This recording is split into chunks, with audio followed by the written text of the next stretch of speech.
Good afternoon. How was lunch? Pretty good. I was checking emails before I came over, and I subscribe, which I would recommend that you guys subscribe to, and the YouTubers too. Napoleon Hill's Thought of the Day.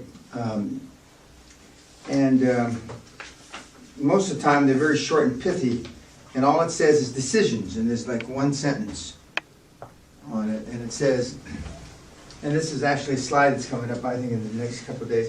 Decisions. People who fail to accumulate money, which is all of yous on YouTube,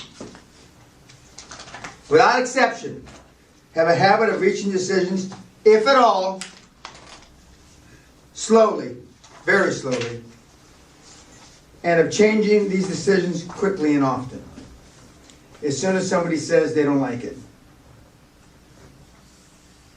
When you can't get somebody like Donald Trump to change his mind, even when he's wrong. I may be wrong, but I'm never in doubt. And it's one of the differentiations of being a high-performance person and not being a high-performance person. This morning, the introductory was from 8 till 1, or more or less 5 hours, except for the coffee break we took. And now the seminar begins based on the 7 steps for super success. Creating your own personal foundation, which includes beyond common sense, new rules, passion, focus on the ends, not the means, get comfortable. And all this is on my website.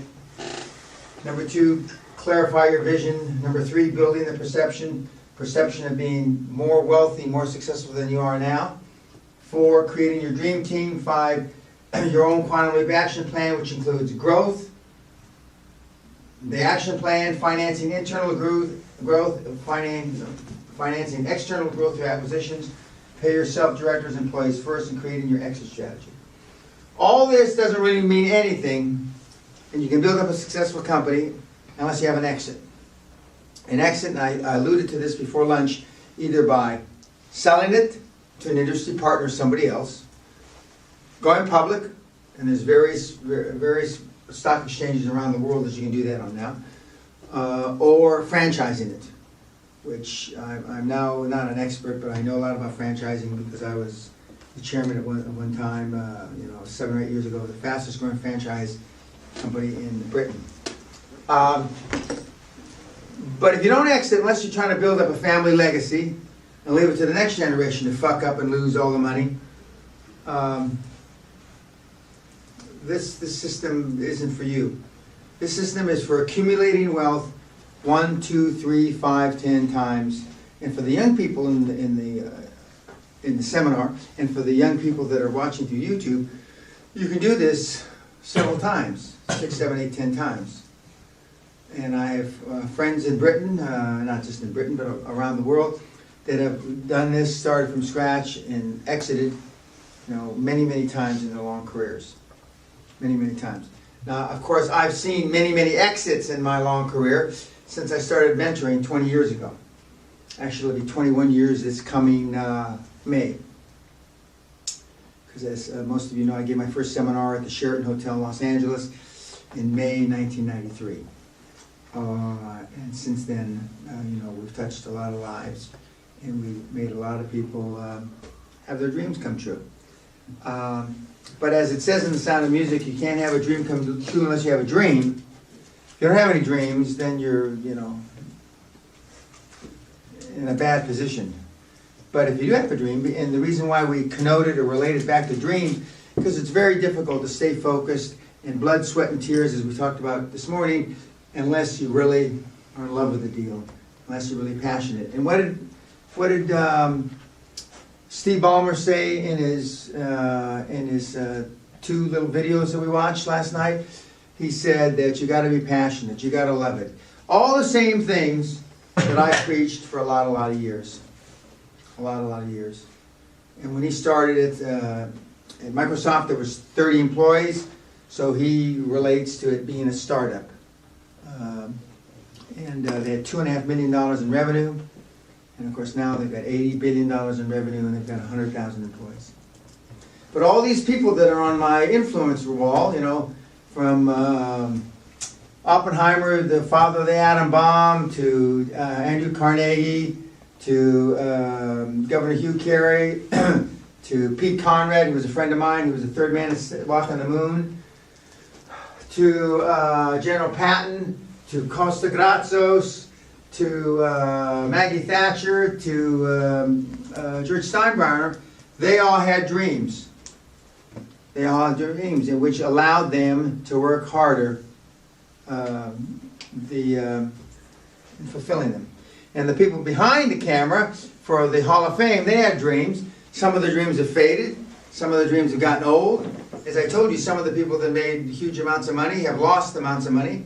But they're there because they created wealth. They created wealth from scratch, or they created wealth and equity in fairly large numbers. And you don't get to 50 billion, let alone the other numbers, without, and starting from scratch, without believing in something very, very strongly. Now, shortly, in the next few days, I should be on London Real, which is a podcast TV program that I filmed a couple weeks ago in London with Brian Rose. And you can Google to find out when it's playing. I thought it should be playing any day now, but I would imagine he's going to announce it. Although our meeting lasted about 3 hours, there was 90 minutes on tape, and I covered a lot of subjects, not the least of which is how you pull them across the goal line and how you get people to fulfill their dreams, which isn't easy. If it were easy, you know, we would not have to pay me all the money that you're paying me to get this accomplished. And again, for those of you that are watching on YouTube, there's several people in the audience here that are successful already, that want to be more successful. And they wouldn't be here unless, if they could figure it out on their own, they wouldn't be here. And that's why we've developed, over the years, a pretty finite system with systems, procedures, and processes that work. One of which is the weekly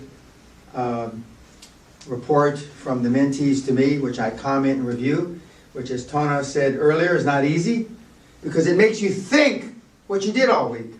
And in most cases, even with young successful people like Mark, they piss a lot of time away.